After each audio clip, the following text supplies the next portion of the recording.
being a Vietnam era veteran. Coming back at that time, a lot of damage was done in war to people's mental health, which is PTSD. And they came back, they had really nothing.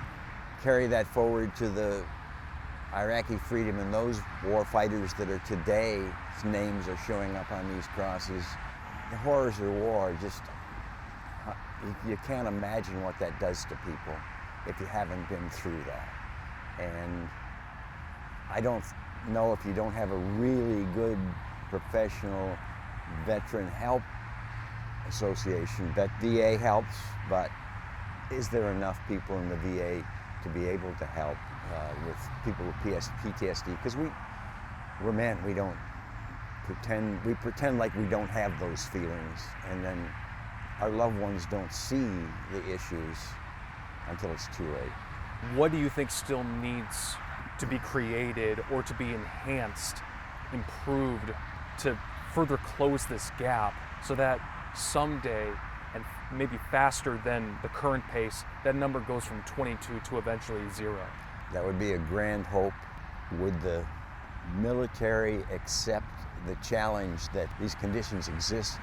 Because I think that's one of the things that we've found looking back, that the branches of the service, upper level, they don't want to even talk about this as a problem. They want to recruit the soldiers, and if they go to war, they come back, then they're just veterans. They're people who fought in the war, but they're not there to help them afterwards. Because we've tried several times to get some military to help this program, and it's not something that they're really interested in. And that goes up to the top generals, that, in my opinion. And why do you think that is? They either don't believe it's a problem, or they don't want to believe it's a problem. If you ask them, they're going to say, oh, that's just something that happens to a few of our veterans.